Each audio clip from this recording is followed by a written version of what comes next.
Neste momento, senhoras e senhores, o nosso tema será barragens. Convidamos para compor a mesa, inicialmente, o coordenador destes trabalhos, vice-presidente do CESP, Newton Guenaga.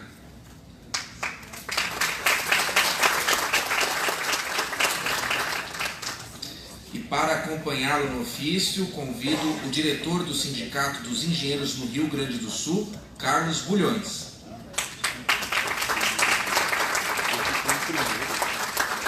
Convidamos também a coordenadora da Escola de Engenharia do Instituto Presbiteriano Mackenzie, Magda Duri.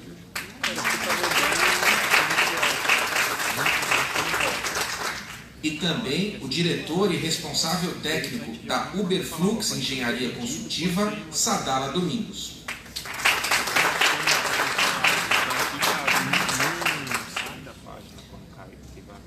Queremos neste instante também convocar à mesa os nossos ilustres palestrantes que vão nos ajudar com muitos conceitos técnicos e norte para resolvermos este desafio. Primeiramente, Paulo Afonso Luz, que é professor de Engenharia Geotécnica da Universidade Presbiteriana Mackenzie. Por favor.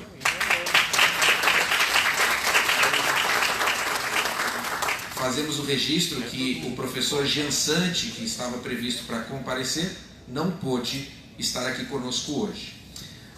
Convido também para vir à mesa Cláudio Paiva de Paula, especialista em regulação e fiscalização em recursos públicos da Agência Reguladora de Saneamento e Energia do Estado de São Paulo, a Arcesp. Por favor.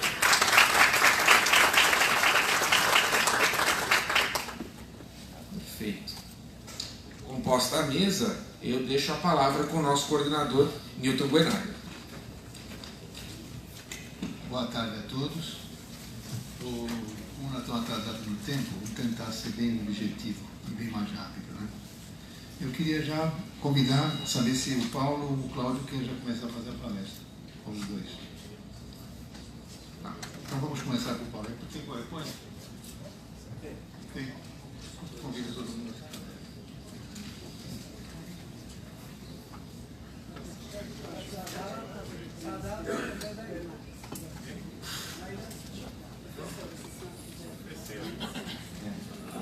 Bom, boa tarde a todos. É um prazer, é uma honra estar sendo convidado a participar desse simpósio.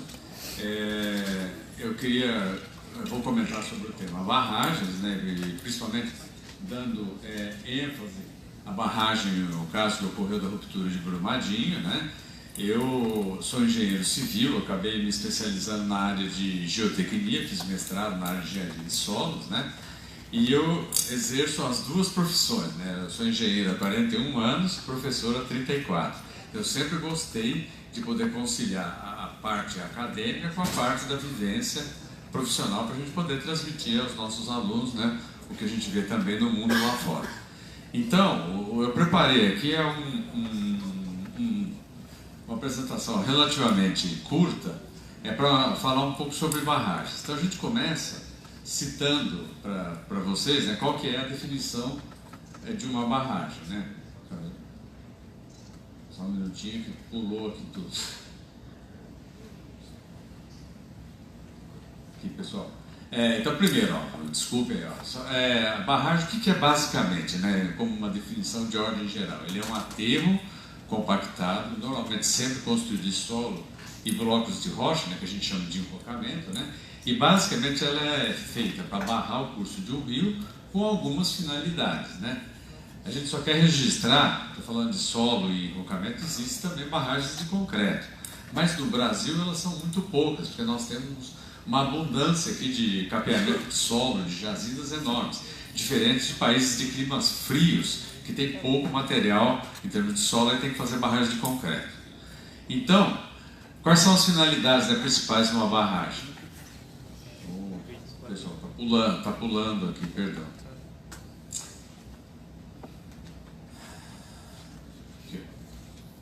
Então, quais são as finalidades, pessoal? A geração de energia elétrica, né, que é uma das grandes finalidades aí de uma barragem, que ela barra um rio na usina hidrelétrica para você gerar energia.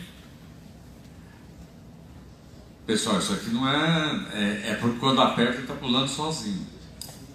Tá? Infelizmente, ó, eu estou tentando. Deixa eu voltar aqui, ó. Vamos lá. Ó, segunda função importante é o abastecimento de água, né? Órgãos tipo Sabesp, etc., nas várias prefeituras. Terceiro é a regularização de cheias, né? Quando a gente aplica barragens em rios que tem muita variação de volume, né? De nível de acordo com o volume, ou regiões que têm várzeas com áreas muito grandes, você pode fazer uma sucessão de barragens em degraus, exemplo, o Rio Itajaí, lá em Santa Catarina, para poder regular cheias. E, finalmente, pessoal, que é o assunto que a gente vai buscar centrar, disposição de rejeitos de mineração. Então, aqui a gente dá um exemplo de algumas barragens importantes no Brasil. O Brasil tem uma engenharia brasileira de barragens muito boa, ela é reconhecida assim, internacionalmente. Nós temos barragens de Tucuruí, Itaipu, Belo Monte, etc. Então, aqui um exemplo da barragem de Itaipu, né? Nós temos uma parte dela aqui que é em estrutura de concreto, né, da casa de força aqui, tomada d'água, uma parte aqui nas laterais das ombreiras, além de solo e enrocamento. Aqui nós estamos vendo aquela famosa imagem do vertedouro, né, em funcionamento.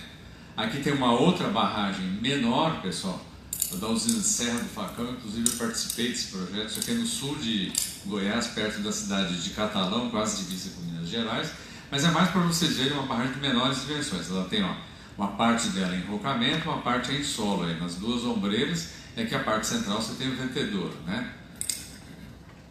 Aqui a gente tem, pessoal, então, um resumo das principais barragens de mineração existentes no Brasil, que é a outra das finalidades aí, né? Com a classificação, né, de risco alto, risco médio, risco baixo e o pior, tem barragens que não tem classificação nenhuma.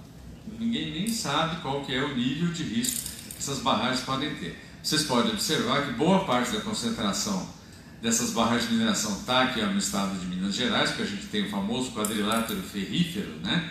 Que são todas aquelas cidades que circundam Belo Horizonte, está cheio de minas de minério de ferro. Tem também bastante em São Paulo, tem lá no Pará, que tem minas de ferro, tem aqui também em Mato Grosso, e tem espalhados aí pelo Brasil afora. Tá? Pessoal, o que são barragens de rejeito, então? Só para a gente contextualizar, poder falar do acidente aí de Brumadinho e Mariana. Elas são construídas normalmente sempre em solo compactado. E qual que é a finalidade, pessoal? É armazenar. Ela não vai ter um reservatório só de água, ela vai armazenar o rejeito de mineração, que é aquele material que passou pelo processo técnico de mineração e ele não serve, o teor é baixo, ele é colocado então dentro dos reservatórios. Isso é obrigado por legislação ambiental. Esse material, no fundo, ele é uma mistura, pessoal, de solo fino, argila silt e areia fina. Basicamente isso que é um rejeito.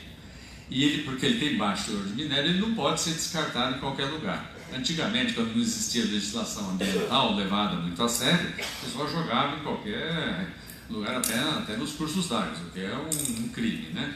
Então, hoje não, você é obrigado a colocar num reservatório. Esse rejeito vem conduzido junto com água. Ele, em geral, é uma suspensão, uma solução, né, de água mais solo, que vem ou numa tubulação ou numa calha. E vai sendo jogado no reservatório e vai subindo esse reservatório. No fim das contas, depois que essa água secar, essa barragem vai ficar com todo esse reservatório contendo solo, pessoal. No fim das contas, o rejeito de mineração ele é um solo. O que a gente também quer chamar a atenção, né, que essas barragens, também chamadas de barragens de mineração, elas nunca são construídas numa etapa só, porque isso é muito caro. As empresas de mineração fazem seus planejamentos de 20, 30 anos. O Brasil tem um setor de mineração, como todos vocês sabem, muito bom, ele é muito assim produtivo, né? E então as barragens vão sendo alteadas por etapas. Ao longo de cada, por exemplo, 5, 10 anos se sobe tantos metros, porque o reservatório já está quase chegando ao topo da barragem. Então você vai alteando por etapas. Essa que é a ideia. Ela nunca é construída de uma vez só, como uma usina hidrelétrica ou abastecimento de água. Para construir por etapas, existem basicamente 3 processos, né, pessoal? O alteamento por montante, que é esse primeiro aqui, o alteamento por linha de centro e o alteamento por jusante. Os dois mais empregados, pessoal, são por montante e por jusante. Eu vou mostrar cada um deles. Vocês só me perdoem que a figura não está assim tão bonita. Ela não teve tempo de ter um banho de loja aí, pessoal. Ó, esse aqui é o alteamento por montante. Esse aqui é um desenho que eu mesmo fiz à mão, mas acho que dá para todos entenderem. Isso aqui, inclusive, eu entreguei para várias emissoras de TV, eles fizeram arte em cima disso para publicar em reportagens. Então, o que é o alteamento por montante? Ó, a barragem começa com um trecho baixinho, imagine aqui, por exemplo, 10, 15 metros, um pequeno dique aqui, né, feito com solo, às vezes do próprio material do rejeito, compactado. A hora que o rejeito está chegando aqui próximo ao topo dessa primeira etapa, é construída uma segunda etapa e vai se depositando o rejeito. Se vocês imaginarem o curso de um rio, a barragem está aqui, o rejeito sempre vem por montante, né? Ele vai vindo lá na cabeceira de montantes dos reservatórios. E, por sua vez, ele vai subindo. Qual que é o problema básico que existe nessa concepção aqui? Essa é a concepção que foi usada em Brumadinho e em Mariana, dois acidentes recentes que a gente tem vivos na memória, né? Eles têm espaço de máximo 3 anos entre eles, 3 anos e pouco. O problema básico é que quando vai se subindo uma etapa, esse aterro aqui, mesmo que ele seja compactado, ele está apoiado, como vocês percebem nos desenhos, em cima do rejeito. Então ele está apoiado uma parte num aterro aqui, uma parte no rejeito, que é o material que tem uma resistência muito baixa. Então isso aqui, essas barragens, ela tem um risco muito grande de estabilidade. Então ela vai subindo desse jeito aqui.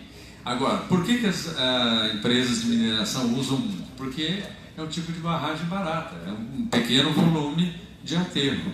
A gente vê, ó, você está tendo de aterro só isso para ter todo esse reservatório de rejeitos. O outro tipo de alteamento, de novo, me perdoem que é a figura desenhada à mão, é o que é o mais seguro, é o alteamento por jusante, né, pessoal? Pela parte, né?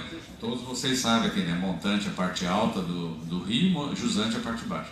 Então observe a diferença aqui. Foi feita uma primeira etapa, né, alimentou-se com rejeito, quando estava para altear, alteou-se por fora, outro aterro compactado, apoiado totalmente em cima de um aterro compactado já existente, e assim por diante. Então vocês veem, cada aterro novo ele é apoiado em cima de um aterro existente. Isso aqui é muito mais seguro. Então, ó, o nível de risco é menor, só que é, sem dúvida, um processo mais caro, porque a gente tem um volume bem maior de barragem, dá para perceber comparando com a figura anterior, né, pessoal? Esse volume aqui é bem pequenininho. Assim, grosseiramente, um volume como esse aqui é da ordem de 5, 6 vezes aquele volume para a mesma altura. Por isso que as empresas de mineração, muitas acabam optando por aquele processo mais econômico, só que ele é mais perigoso. Muito bem, quando rompeu a barragem Mariana em novembro de 2015, a Secretaria do Meio Ambiente de Minas Gerais tentou proibir a construção de novas barragens alteadas por montante, né? que é essa aqui, né, pessoal? Aqui. Tentou proibir, mas ela no fundo não conseguiu. E o problema maior, a gente vai discutir mais um pouco, não é só proibir construir novas barragens. Lembrar que tem um monte de barragens desse tipo no Brasil ainda em operação. Porque qual que é o problema principal dela, pessoal? Tudo isso aqui é rejeito cheio de água, o nível d'água está lá em cima.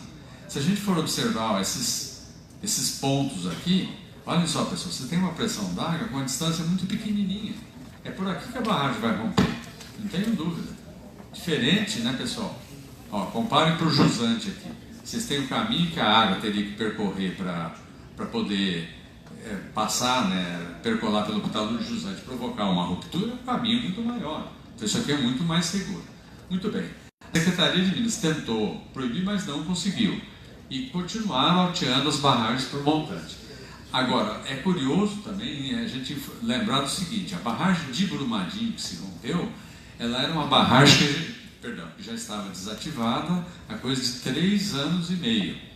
Então ela tinha, né, ela era desse tipo aqui, vamos só voltar, aqui ó. Ela tinha 85 metros de altura, pessoal, e quando ela foi desativada, em 3 anos e meio, gente tem lá medições que comprovam isso, ela está tudo saturada aqui, tudo cheio de água com solo. Em 3 anos e meio, os 85 metros tinha baixado o nível d'água só em 5 metros. Então você tinha 80 metros de coluna d'água exercendo pressão aqui no pé dessa barragem. Aí a gente pode perguntar, e por que isso? É porque certamente ela tinha um sistema de drenagem interna deficiente, que não conseguiu drenar a barragem. E ela passou por vistorias, como é obrigado pela Lei Nacional de Segurança de Barragens, né? São vistorias periódicas, em geral 2 a 3 vistorias. Obrigado. 2 a 3 vistorias por ano. E na última vistoria que ela tinha passado, que foi em setembro do ano passado, a empresa testou que ela estava estável. Aí tem uma série de considerações que a gente pode fazer. Lembrar que a segurança, né, de uma obra qualquer, ela nunca é um evento estacionário no tempo, ela pode ir piorando com o tempo, ela podia estar estável em setembro e não estava em janeiro, né? Então a gente não sabe ainda exatamente o que aconteceu, porque tudo isso está sob investigação. Aquela famosa pergunta, quem é o culpado, nós ainda não sabemos dizer por enquanto, né? Mas enfim, o que eu quero só salientar é que ela tinha 85 metros de altura, né, com 80 metros de coluna d'água, pessoal. E para poder tentar sanear esses problemas que foram percebidos pela própria empresa, pela Vale, pelas empresas de consultoria que faziam as inspeções, eles tentaram instalar drenos horizontais, os famosos DHP, drenos horizontais profundos. Esses drenos, então, eles foram instalados na parte baixa da barragem, mas ao mesmo tempo que isso é uma solução, já que o sistema de drenagem interna não era bom, ele também representa um perigo, porque você está injetando água sob pressão aqui, dentro, permitindo uma saída direta. Aí acabaram modificando isso tudo que a gente sabe do histórico que foi feito, né, pessoal? Nada disso está assim escrito, todo esse histórico no papel. Né, pelas fontes a gente vai. Aí tentaram fazer drenos verticais. De novo teve problemas, porque nos drenos verticais, né, nós ficamos sabendo que aplicaram pressões muito altas. Se você aplica uma pressão muito alta aqui embaixo, você está ajudando a ter pressões de água, ter pressões neutras hidrostáticas altíssimas. E foi isso que causou a ruptura da barragem. Ela sofreu uma liquefação, uma corrida de lama. Vocês viram nas imagens, em 1 minuto, pouco a barragem rompeu inteirinha. Tá? Agora, a barragem, apesar de tudo, ela tinha um monitoramento, ela tinha vários instrumentos, em torno de 60 piezômetros, medidores de nível d'água instalados. Mas deu para perceber que, mesmo com tudo isso, com as análises feitas, esse protocolo não foi suficiente. Então, uma das coisas que a gente está procurando propor, né, com as associações de classe, o próprio SINAEM, o CESP, as associações aí de mecânica dos solos, etc., é uma alteração desse protocolo de verificação de segurança das barragens, né, porque deu para ver nesse caso de Brumadinho que não foi eficiente. Então aqui é só para a gente lembrar como que a barragem pode se romper, por várias causas, né? A primeira causa seria quando ela é transbordada, né, o galgamento, o overtopping, que também se chama em inglês, né? Quando a água passa por cima de uma barragem, normalmente nenhuma barragem comum é calculada para isso. Se a água passar por cima, ela vai acabar caindo. Por isso que as barragens têm os seus, né, extravasores, os vertedouros, né? Outra causa, pessoal, deficiência do sistema de drenagem interna, filtros e drenos. Então a linha, né, de água dentro dela se eleva muito, que provavelmente é uma das causas lá da ruptura de Brumadinho e Mariana. O sistema de drenagem interna não era bom, tanto que em Brumadinho estavam fazendo novos drenos. Inclusive parte da empresa que estava executando esses furos teve seus operários mortos, estavam em cima da barragem na hora que ela caiu. Outra causa também, pessoal, comum em rupturas de barragens é o famoso pipe, né, que é a erosão tubular regressiva. É aquela história que você tem uma barragem aqui, está o reservatório do lado de cá, a água começa a passar dentro da barragem, não tem uma drenagem interna eficiente, essa água começa a emergir, né, no talude disjusante, o talude externo, uma água suja. Então a gente até brinca entre os colegas geotécnicos. Se uma barragem começa a sair água suja, saia correndo. Isso aí está em estado gravíssimo, porque ela está realmente com toda a drenagem interna comprometida.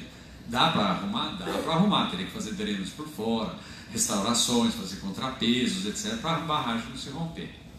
E finalmente, pessoal, o outro mecanismo é por liquefação, né? que é o que aconteceu em Brumadinho e Mariana, ocasionado por deficiências do sistema de drenagem, né, que o solo acaba entrando em estado líquido, né, devido a você ter pressões de água muito altas, e o detalhe, essa ruptura, pessoal, ela é uma ruptura que a gente chama de sem aviso, ela é brusca, é aquela história do vidro se quebrar, acontece de uma vez só. É o caso que aconteceu nas duas, Brumadinho e Mariana. Qual que é a diferença que a gente tem básica para falar das duas para vocês? Brumadinho estava desativada há 3 anos e meio, por incrível que pareça, mas ela tinha esse problema que eu citei para vocês, dos 85 metros de rejeito, tinha 80 metros de coluna d'água, ou seja, a drenagem interna não estava funcionando de forma nenhuma, estava totalmente insatisfatória. E Mariana, vocês devem se lembrar, estava em operação. É uma barragem que não estava desativada. E as duas foram construídas pelo mesmo método. Inclusive a barragem de Mariana, só para a gente lembrar, ela tinha uma barragem do lado dela, que se chamava Germano. A ideia da Vale do Rio Doce, imagine 2 vales aqui, era juntar as 2 barragens para virar um reservatório só. Quando Mariana rompeu, ela liberou 50 milhões de metros cúbicos de rejeito no Rio Doce. Se a Vale tivesse juntado com a barragem vizinha de Germano, pasmem, em vez de 50, seriam 250 milhões de metros cúbicos de rejeito, 5 vezes mais. Ainda bem que essa ideia maluca não chegou a ser feita, né? Mas agora vamos comparar também um caso com o outro, né? No caso de Mariana, a devastação ambiental foi total, como todos vocês sabem, né? A lama que saiu dos 50 milhões de metros cúbicos percorreu todo o Rio Doce até chegar no Oceano Atlântico, no estado do Espírito Santo, mais de 600 quilômetros. Então a devastação ambiental foi total, pessoal, a mais catastrófica possível. E aqui em Mariana morreram 19 pessoas. Comparando com Brumadinho, pessoal, é claro que não devia morrer ninguém, pelo amor de Deus, entendo o que eu vou comentar aqui. Aqui poluiu quase 700 quilômetros de rio, morreram 19 pessoas. Aqui em Brumadinho, como ela estava desativada, a lama era mais grossa, dá para ver nas imagens. Então ela não correu tanto, ela correu da ordem de 80 quilômetros, tem uma devastação ambiental, mas que nem se compara com Mariana. Mas, como todos vocês sabem, aqui morreram 19 pessoas, aqui morreram 310. Pessoal, isso é um absurdo, né? É coisa de 15 vezes mais, né? 300 dividido por 20, né? Só para a gente ter uma ideia. E pior, né, pessoal, no caso do Brumadinho, praticamente quase todas as pessoas, salvo daquela pousada, né, que tinha uma pousada de alto padrão, um ou outro sitiante, a grande maioria das vítimas eram vítimas que eram funcionários da Vale terceirizados, que eles estavam aonde? Estavam no refeitório dos escritórios, que estavam colocados embaixo do pé da barragem, no caminho que a lama percorreria quando houvesse uma ruptura. Todas as empresas fazem estudo de ruptura, sabem qual é o caminho da lama? É seguir o Vale do Rio. Então, pessoal, ainda não se sabe, digamos, quem são os culpados de toda essa tragédia, que seria uma tragédia evitável. Mas uma coisa a gente pode afirmar para vocês todos com absoluta certeza, é que jamais a empresa, no caso a Vale, poderia colocar o escritório e refeitório embaixo da barragem. E eles alegam, mas não tocou a sirene e tal. Pessoal, mesmo que tivesse tocado a sirene, nós teríamos um formigueiro de 300 pessoas que teriam que sair correndo em 1 minuto, que é o que a lama levou para chegar lá, para subir quase 80 metros de altura. Brincadeira, né? Isso seria impossível, ia morrer todo mundo. Ou seja, estava instalado no local errado. Além da barragem ter uma série de problemas que provavelmente foram negligenciados em termos de importância, né? Bom, pessoal, e aqui, ó, então, antes de ocorrer uma ruptura, a barragem ela emite alguns sinais. Isso também é importante para a gente lembrar, fazendo uma comparação com os colegas da área de estruturas que falaram agora há pouco aí, né? Oi? Tá. Ela costuma, né, ter trincas, fissuras, pode ter afundamentos, região que pode emergir, ó, mancha de água no talude, né? Se for com solo é pior ainda. Mas ela também apresenta sinais internos, que são observados através da leitura de instrumentos, que são vários, ó, pessoal. Piezômetros, né, medidores de nível d'água, inclinômetros, marcos superficiais. Lá em Brumadinho, aqui, tinha 60 instrumentos desse tipo, para medir pressões neutras ou nível d'água interno. No fundo pela Política Nacional, né, de Segurança de Barragens, todas as barragens precisam passar por uma inspeção visual que é periódica e essa leitura dos instrumentos, que essa tem que ser contínua, né, tem que ser sempre semanal. E aqui, pessoal, a gente mostra para vocês a ruptura da barragem. Olha aqui antes, olha como era a barragem aqui, né? Vocês veem aqui, inclusive, tinha uma nascente. Todo isso aqui era o rejeito. Essa barragem era alteada por montante. Dá para perceber direitinho, pessoal. Ó, os diquezinhos subindo, entrando para dentro do reservatório. A outra é para fora, a gente chegaria só uma superfície. E aqui tinha da ordem de 12 milhões e meio. Essa que é a barragem B1. A outra barragem que quase rompeu foi a vizinha aqui. Quando houve a ruptura, ela veio aqui para a pera ferroviária, né, que é onde se transportava o minério. O processo de refino era feito aqui, para esse primeiro processo, né, o primário, de separar os rejeitos. E a barragem, quando se rompeu, ela passou tangente aqui a essa. Então, quase que essa barragem foi embora, que tinha 1 milhão de metros cúbicos. O que a Vale do Rio Doce fez correndo? Ela contratou um monte de bombas e conseguiu bombear a água dessa barragem. Então, essa não chegou a se romper, né? Aqui o que a gente tem não é nenhuma barragem, uma pilha de rejeito, que é de estéreo, que é um material que nem entra no processo industrial. Olha como é que ficou. Então, vamos voltar aqui, pessoal. Antes, né, a barragem aqui, e depois, olha, pessoal. E justamente os escritórios e refeitórios estavam aqui embaixo. Veja que a barragem lá de água, de 1 milhão de metros cúbicos, ela sobreviveu, mas ela está toda manchada aqui, né? E aí eles bombearam correndo tudo isso aqui. Mas olha só, pessoal, isso aqui foi uma catástrofe. O que eu só queria mostrar agora para terminar é o vídeo da ruptura lá de Brumadinho. Se puder.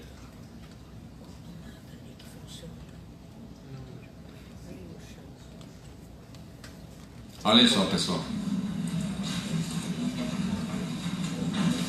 Não, deixa aqui que eu coloco. Ela estufa no pé, né, porque ela sofre uma liquefação. Veja, todo esse solo aí está tudo em estado líquido. Ela inchou embaixo, desceu tudo de uma vez só. Olha só.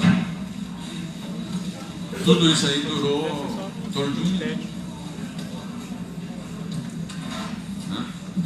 A gente vê lá.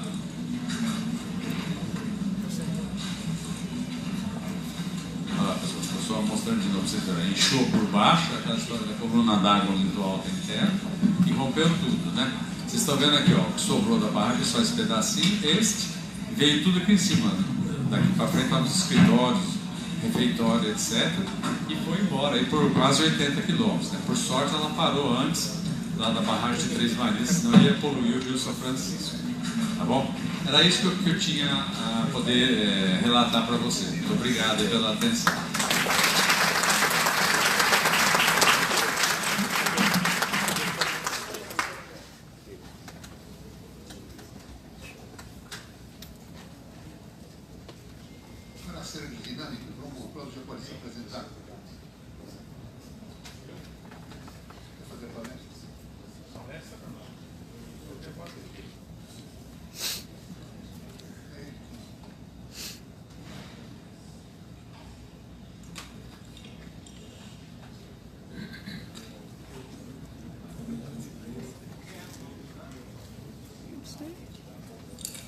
Boa tarde, eu estou muito feliz de poder participar desse evento. Nós somos lá da Arcesp, que é uma agência do Estado de São Paulo de fiscalização da área de saneamento, energia elétrica e gás. Assim, passando, vocês vão verificar. É uma autarquia do Estado de São Paulo e se divide, né, no caso, em 3 áreas, como eu falei, de saneamento básico, de gás canalizado e energia elétrica. Energia elétrica é de competência federal, o gás canalizado é do Estado de São Paulo e o saneamento básico é municipal, com os convênios passando para a Arcesp essa competência. Então, a gente fiscaliza usinas térmicas e usinas hidráulicas, né? E veja bem, a gente tem um corpo de pessoas que estão lá, eu coloquei apenas alguns, né? É muito maior, apenas os que estão mais ligados nessa nossa área. E temos esse histórico, nós começamos, né, muitos anos atrás, desde 1999, basicamente com ênfase em PCH e usinas hidrelétricas, né?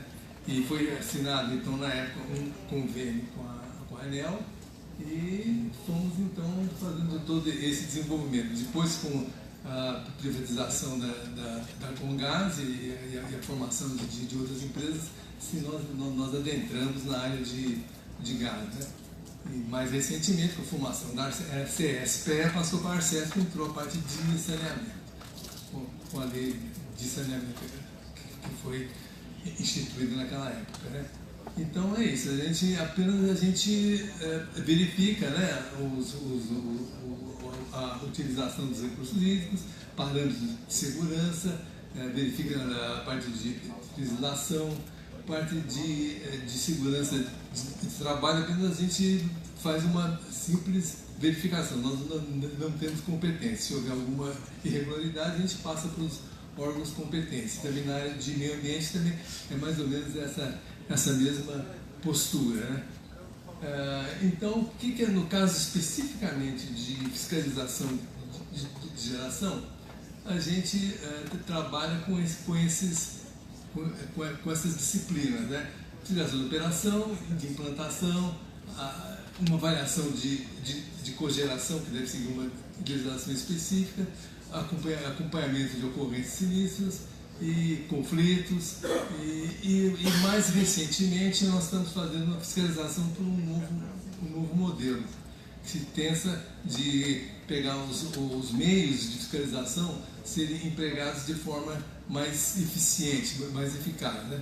Então, esse novo modelo parte para o que eu vou falar agora é o seguinte: ele parte para uma fiscalização de monitoramento, fiscalização à distância e fiscalizações presenciais.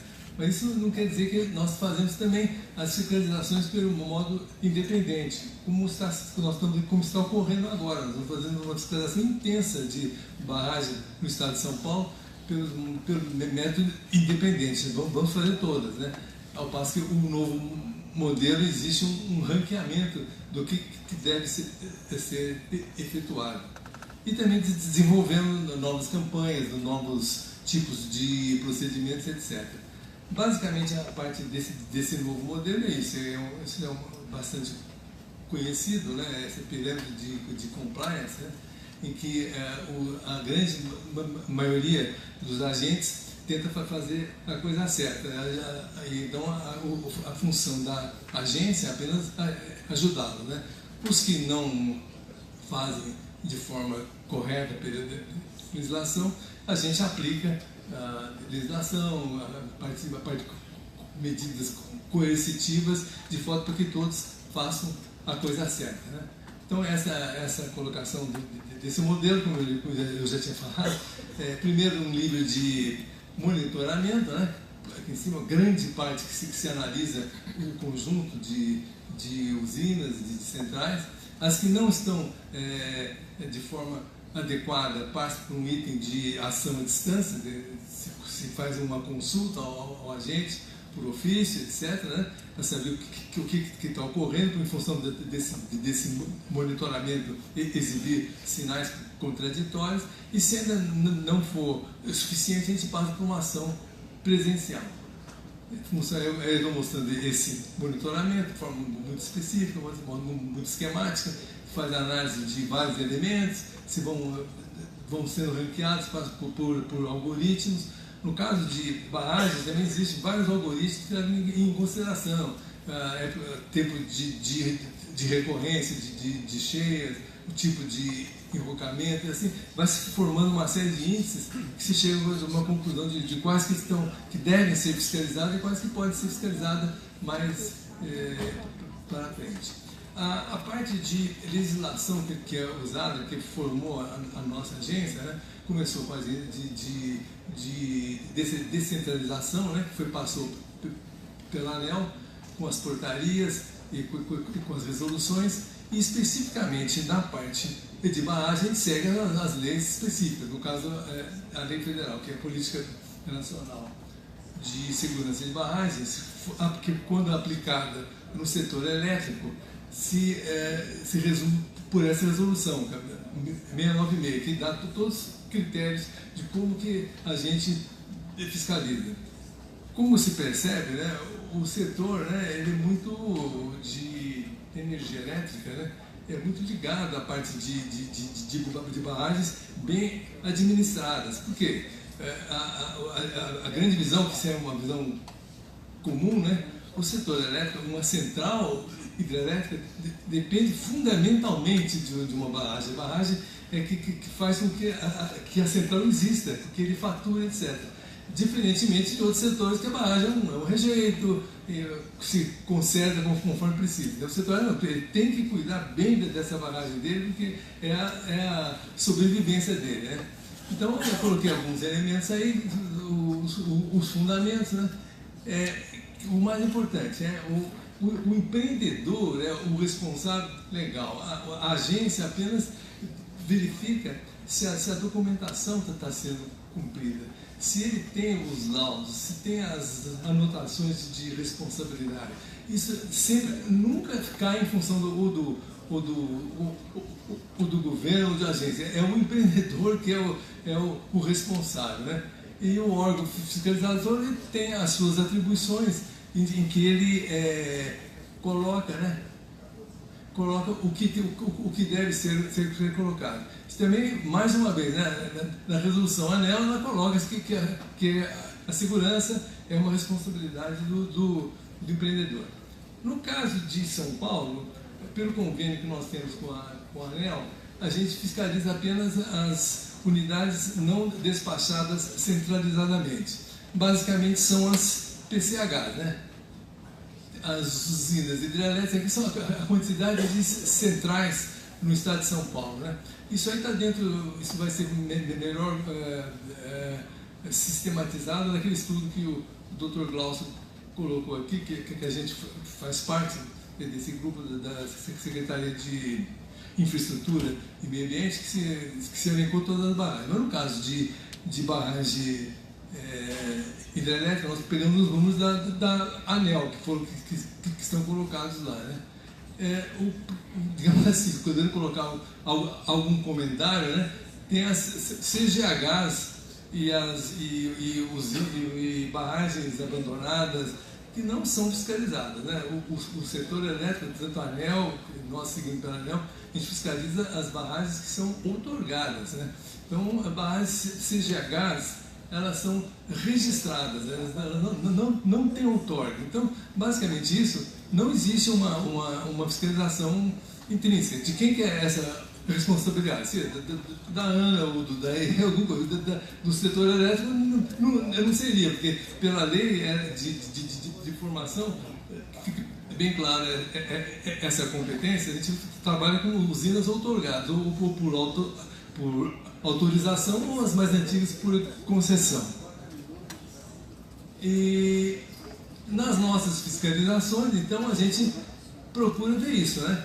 Coloca para o agente, vai se visitar o agente, inclusive agora, nós estamos dentro de um esforço grande para fiscalizar o maior número de barragens que estão consideradas em situação de risco. No primeiro momento são 122 barragens, sendo que São Paulo, mais ou menos umas 71 que seriam fiscalizadas, né?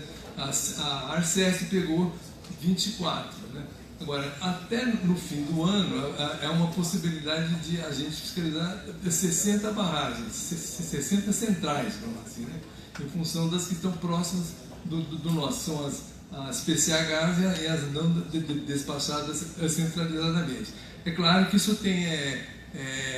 existe outras barragens e a ANEEL faz a parte com as grandes barragens, né? Então, basicamente é isso. O plano de segurança de barragem que a gente vê,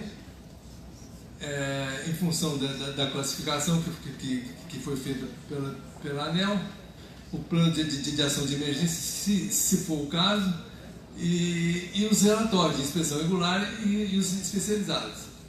A revisão periódica de segurança, se houver, a gente verifica e a gente vê o cronograma, porque, veja bem, essas barragens já foram fiscalizadas, a gente está constantemente fiscalizando as barragens. Então, já houve casos anteriores que foram colocadas algumas recomendações. Então, a gente vê se as recomendações foram colocadas nas visitas anteriores, estão sendo feitas. E o mais importante, agora que nós estamos fazendo, é que pela lei de barragem, o plano de segurança de barragem, o plano de ação emergenciais, explica que esses planos têm que ser passados para a Defesa Civil, né? E dentro desse consenso, a Defesa Civil tem que fazer os planos de contingência. Isso é um assunto que ainda não está bem resolvido, porque a lei ainda não explicita se é Defesa Civil municipal ou estadual. De forma geral, os agentes fazem os planos de tiro e entregam tanto para as defesas civis municipais, as defesas municipais, que são vários municípios que podem ser atingidos por uma catástrofe, e também para a estadual. Nesse mesmo sentido, a Defesa Civil do Estado está chamando todos os municípios para fazer cursos, dar tecnologia, porque muitas prefeituras não têm uma equipe que possa, digamos, fazer todas as ações de um plano de contingência. Às vezes eles recebem o plano de ação de emergência e não sabem o que fazer. Os agentes devem ajudá-los e a Defesa Civil do Estado também está ajudando. Então, os fatos relevantes, né, que eu coloquei aqui, né? A responsabilidade, como eu já falei, é do operador, e a gente apenas verifica a correta instrução do processo.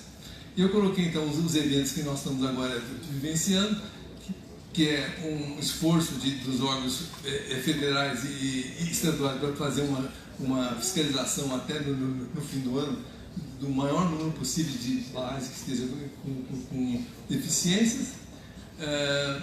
Vários seminários do Tribunal de Contas do município foi colocado, e esse grupo de trabalho que o Dr. Glaucio falou que vai ser feito, que até agora, de dia 29, vai se sair um novo.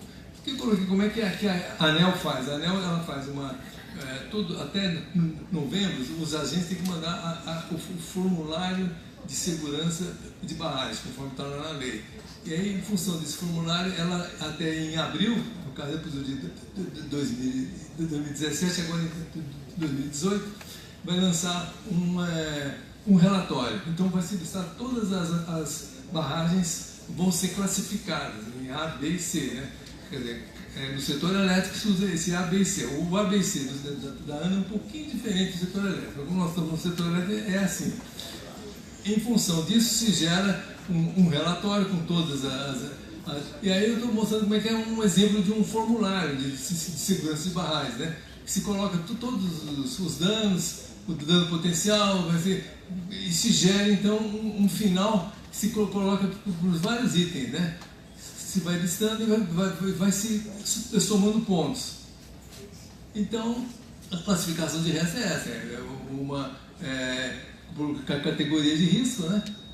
Eu não queria entrar nisso, que é um pouco maçante, cada caso é um caso, mas é isso, basicamente se gera essa matriz. Então, a matriz do setor elétrico é isso, se põe o dano potencial associado, alto, médio e baixo, e a categoria de risco, em função daquelas folhas de segurança de barragem, se gera esse elenco de pontuação, que foi naquela tabela anterior, que se gera essa elenco de pontuação que dá-se A, O, B e C. Então, se classifica. Aqui em São Paulo foram classificadas 2 centrais com nível de risco A, Pirapora e de Americana. Ambas, de uma certa forma, foram por excesso foram muito conservativos os técnicos. Claro, fizeram a forma correta, né? A Americana já está resolvida. Parece que agora, em fim de abril, a ANEEL vai transformar ela de categoria A para categoria B. E Pirapora ainda está em julgamento. Qual a vantagem ou desvantagem de ser A ou B? Sendo A, tem que fazer o plano de ação emergencial, tem que fazer o plano de segurança de barragem, tem que fazer essas inspeções de segurança todo ano. Agora, é claro que as empresas reagem. No caso da EMAI de Pirapora, ela vai fazer inspeções a cada 6 meses. Ela está investindo de forma para que ela saia dessa condição, né? Então, estou mostrando agora uma ilustração rápida do que a gente faz, do que a gente fiscaliza. Centrais térmicas, centrais de Salesópolis,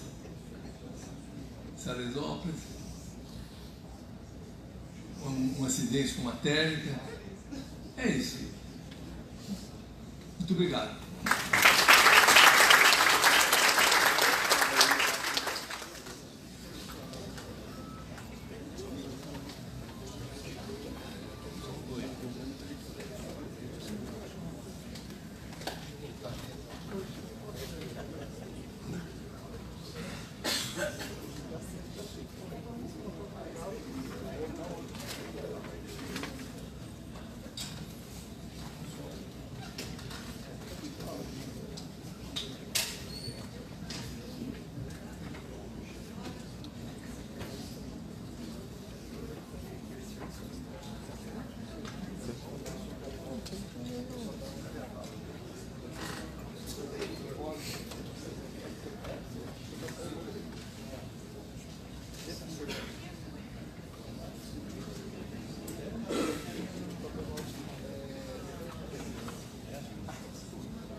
Levar meu papel aqui. Bom, queria agradecer ao professor Paulo, ao professor Cláudio pela palestra, e eu queria começar pelos debates. Né? Eu, para cooperar com o tempo, vou abrir mão do meu debate. Eu só queria frisar uma frase em especialidade de manutenção industrial. Trabalho praticamente há 30 anos com manutenção industrial. E nós temos uma frase típica disso. O equipamento sempre avisa que vai dar problema. Às vezes a gente não consegue interpretar, mas ele sempre avisa. Nós tivemos vários avisos em Brumadinho e não conseguimos interpretar. Bom, Magno, eu vou começar por você.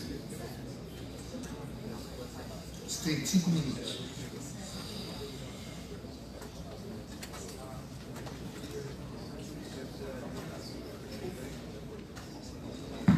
Pronto. Boa tarde a todos, obrigada pela oportunidade. Vou tentar ser breve também, pelo avançado da hora. Bom, a minha formação em engenharia e a minha vida acadêmica me faz refletir muitas coisas. Então, nesse sentido, eu acho que eu vou deixar alguns desafios que nós temos para as nossas gerações futuras, né? As nossas gerações passadas nos deixaram um legado muito importante, foram grandes obras de artes especiais que estão aí. A nossa geração, a minha, eu digo, a que veio logo depois, né? Fez algumas coisas, mas nós não tivemos suporte suficiente para dar manutenção em tudo que tínhamos. As gerações futuras têm que se preocupar com isso. Então, no meio de tudo isso, a educação hoje tem essa responsabilidade, não só de formar engenheiros que vão fazer novas construções, mas que tem que trazer a manutenção daquilo que já existe. Né? Nós não podemos pensar na profissão só como um ganho financeiro e material, mas como um ganho significativo para a qualidade de vida das sociedades.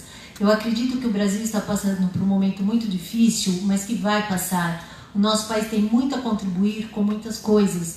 E como o professor Paulo disse, a nossa engenharia é uma engenharia de grande qualidade, só que nós deixamos ela por conta de manutenções não feitas, e aí vem os nossos grandes prejuízos. Então eu gostaria de deixar aqui um desafio para todos. Vamos incentivar os nossos jovens a fazer o que eles vão ter que fazer, porque o desafio deles eu acho que vai ser muito maior do que esse todos que nós estamos enfrentando. Obrigada.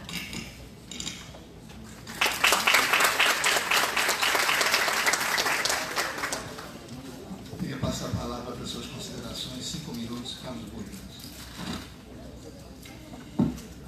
Boa tarde a todos, inclusive a quem nos assiste ali pela internet. Um avião é feito para não cair, mas cai, infelizmente, né? Então, a engenharia, se falou muito em culpa, até no início aqui, mas num acidente aéreo, uma investigação talvez mais importante, que também deve ser investigada a culpa, é mudar os processos. Me impressionou muito no caso de Brumadinho, da Samarco, em Mariana, e Vale do Rio Doce, em Brumadinho, que no calor do momento cumprimos todas as normas. Ora, se eu cumprir todas as normas e caiu, sinal que a gente tem que revisar a norma, né? Então, tem algo completamente inadequado nessa prática aí. E uma delas eu quero me atrever a falar uma definição. Tão bem dito ali pelo professor Paulo Afonso, a engenharia brasileira, a mecânica de solos, a geotecnia é referencial a nível mundial. Inclusive, a gente faz obras, barragens, que eu digo que é a prova de desaforo, que está há mais de 70 anos aí em pé, sem manutenção e não vai cair amanhã. E aí eu cito boas obras construídas aí pelo Brasil. Entretanto, eu não defino uma barragem com alteamento de montante como sendo uma barragem. E aí eu invoco o trabalho ali do colega do IPT, o Ciro, que ele desmembrou, né, usou o método cartesiano. A partir da ponte, a ponte é composta por tais e tais e tais e tais componentes. Ora, uma barragem é ensinado aí, eu também me informei lá nos anos 80, e ainda tinha como referencial o Design of Small Dams, que era um livrinho do Bureau de Reclamation nos Estados Unidos, está traduzido aqui no estado do Rio Grande do Sul. Tem mais de 1.500 barragens identificadas, cadastradas ou outorgadas, e deu 2 lá com classificação de alto risco, muito de irrigação. E esse material construtivo ensinava que a gente olha uma fundação, olha o núcleo impermeabilizado, olha o vertedor, olha o canal de fuga, olha o enrocamento, olha a descarga de fundo, olha vários componentes. Onde está isso num amontoado de material que circula um monte de água? Quem derrubou foi água, ou melhor, a drenagem, né? Em ambos os casos, apesar o segundo caso, na verdade são mais de 2 casos, né? Então esses está a nível de escândalo, né? Mas são mais de 2 casos, inclusive aqui no Brasil. Não foi aquele dia. Aquele dia a gotinha d'água desmoronou, né? Aquele solapamento ali no pé do maciço é chocante. É uma cena que a gente pode definir aquilo tudo menos de engenharia. Ali é o exemplo da falta de engenharia. Então, a primeira é a definição. Eu não considero barragem, eu acho que inclusive em norma, tem nesse momento nos CREAS, nos CONFES, no CONFE está sendo alterada a norma de fiscalização de barragem aí também, e a começar pela definição. Aquilo não é barragem. Sair correndo para espetar tubo é a medida ou o grau do desespero, né? Então, é tentativa e erro. Isso não é para acontecer. Monitoramento, mesmo que eu tenha uma piezometria a raio laser ou completamente automatizada, que vai com a sala de situação, um exemplo de uma sala de situação foi a situação caótica. Eu me encontrava no Rio de Janeiro na semana passada. Muito bem, aí eu estou vendo a cidade toda inundada pela televisão. Então, se eu tenho uma sala de situação, eu monitoro tudo. Vem a próxima pergunta. E daí? O que é que eu alterei de processo? O que é que eu fiz? Qual é o plano de ação decorrente do monitoramento? Se eu sou incapaz de fazer nada, não serve de nada. Monitoramento não é medida de redução de risco. É se eu fizer alguma coisa. Nesse caso, está provado que as salas de situação não estão funcionando.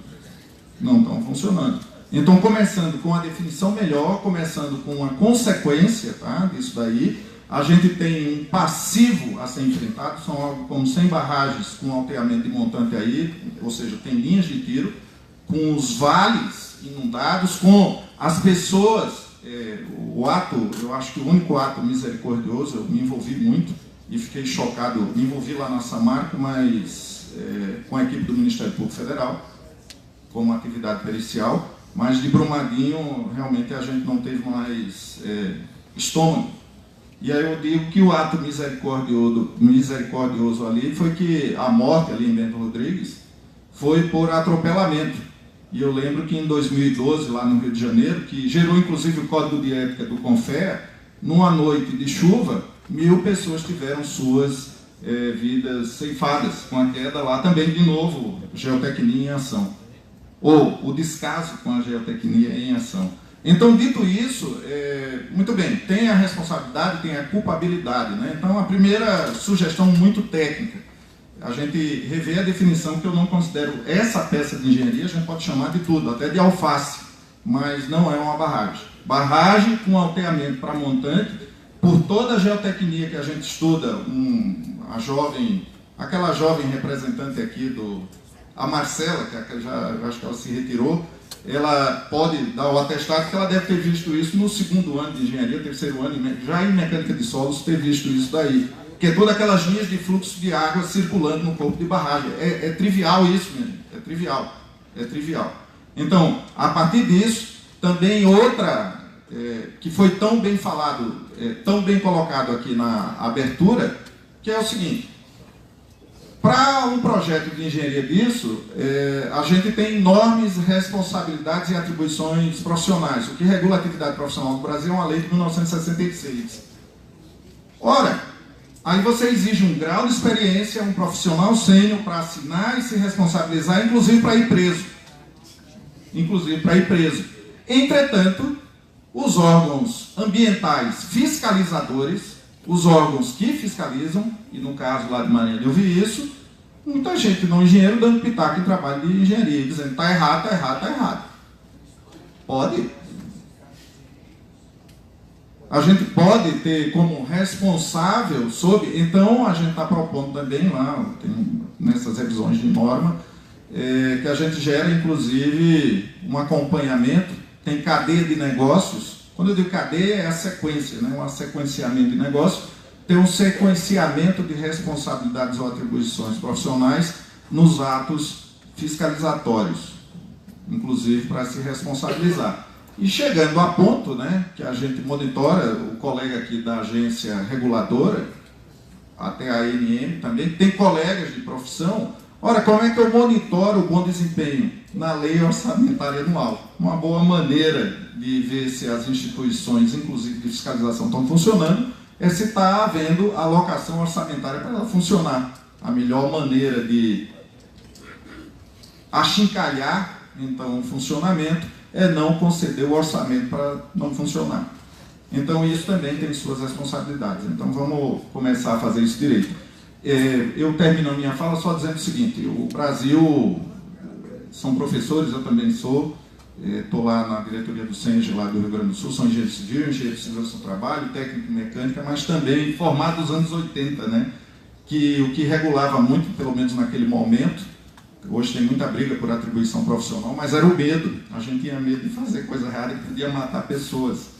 Então, tinha muito medo, inclusive de dimensionamento de barragem. A minha parte sempre foi mais hidrologia. Dito isso, eu só termino e encerro a minha fala dizendo o seguinte: o Brasil tem uma excelente engenharia. O que não existe é a condição política para que essa engenharia possa ser executada e trabalhada. Já foi dito, eu só estou reafirmando a fala inicial até do próprio Murilo aqui. É isso.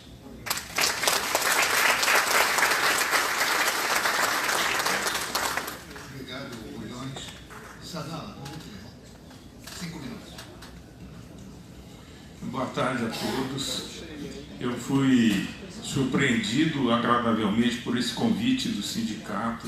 Eu queria parabenizar o sindicato inicialmente por essa iniciativa, e eu acho que essa coisa realmente chega num momento assim importantíssimo da história da engenharia, onde a gente está tentando rearticular as entidades e as empresas e de alguma forma formatar uma forma de atuação do poder público frente a esses enormes desafios da área de engenharia.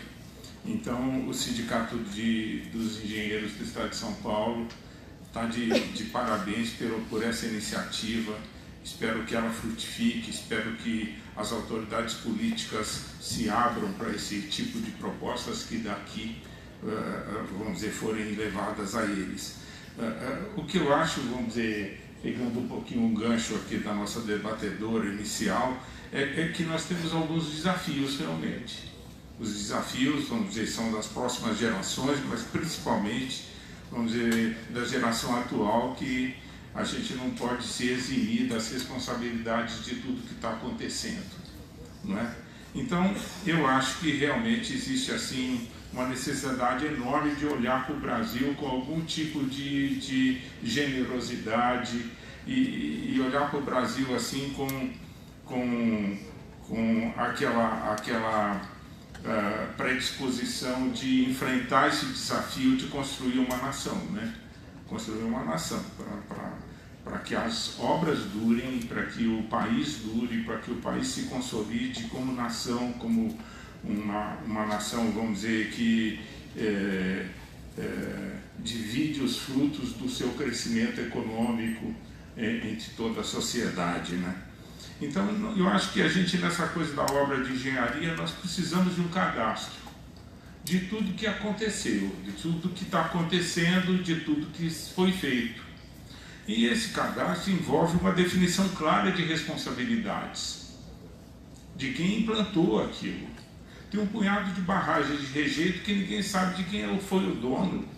As coisas, vamos dizer, saíram, as coisas foram abandonadas. Vamos dizer, essa história, até se sob o ponto de vista de um resgate histórico, tem que ser feito.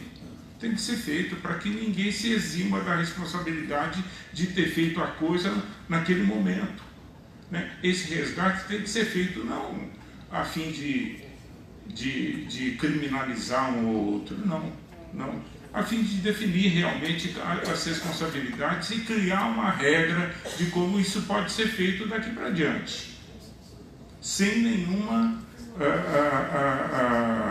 sem realmente, vamos dizer, então essa coisa do cadastro das estruturas todas montadas, de tudo que foi acontecendo, e essa coisa das responsabilidades envolve um trabalho contínuo de longos anos.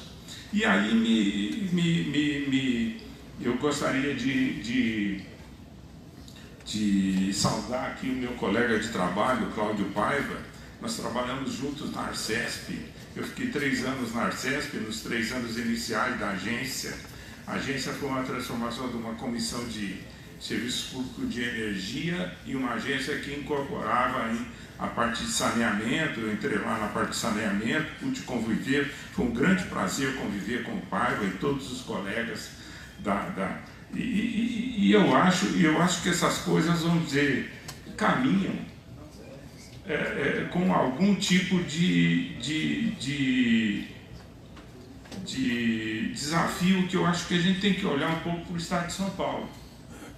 E aí, Murilo, essa coisa do sindicato ganha mais relevância ainda, que é possível pegar uma experiência como a da Arcesp e divulgá-la, né? Porque eu acho que, não obstante todos os desafios que a Arcesp enfrenta, ela tem algumas coisas que são coisas notáveis, que seriam coisas de grande relevância para serem divulgadas e constituírem um exemplo para o país como um todo. Bom, e só entrando nessa coisa de terminar a minha coisa, eu acho que tem obras de engenharia e obras de engenharia. Eu acho que mais recentemente, eu não sei porquê, eu não chego a identificar, fazer um diagnóstico da coisa, vamos dizer, tem coisas que me assustam. Uma das coisas que me assustam é o regime diferenciado de contratação. O regime diferenciado de contratação foi uma gambiarra político-institucional montada pela incompetência de montar as obras da Olimpíada e da Copa do Mundo. E isso entrou como uma coisa, vamos dizer, como assim, vamos dizer, uma panaceia para fazer obras rápidas. Ora, nós temos que definir claramente as responsabilidades.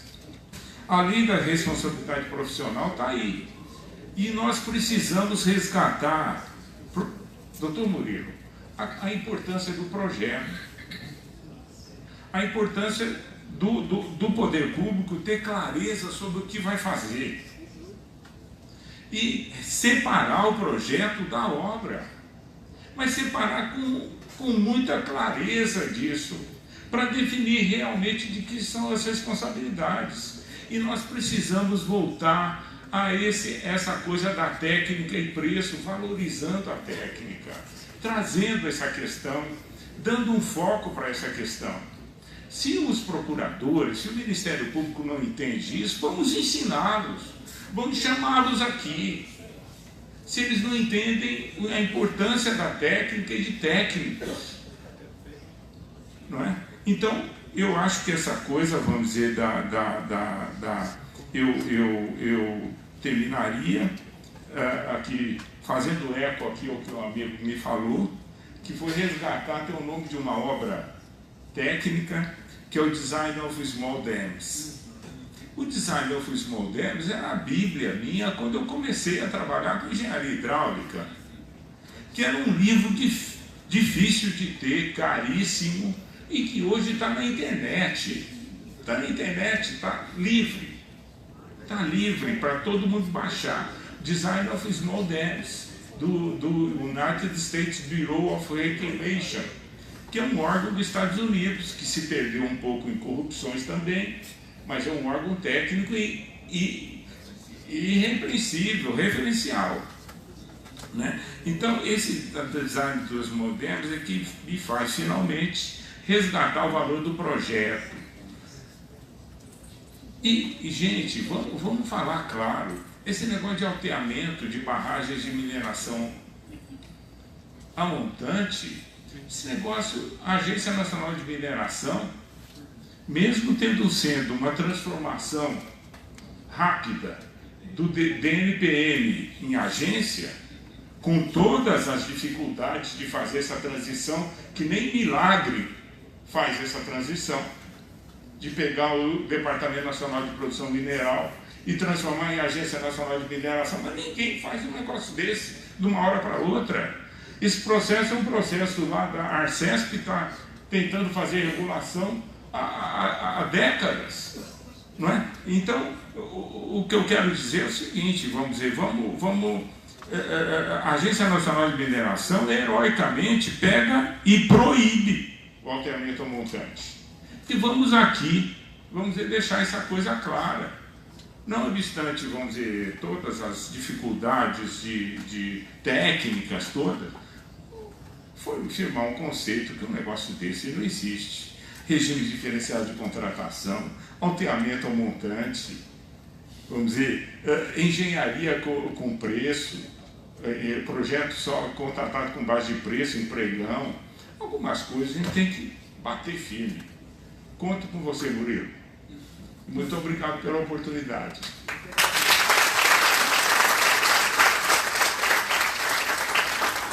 Muito obrigado, palestrantes, debatedores. Está encerrada essa sessão da segunda parte. Tem a terceira parte, né? Então vamos lá.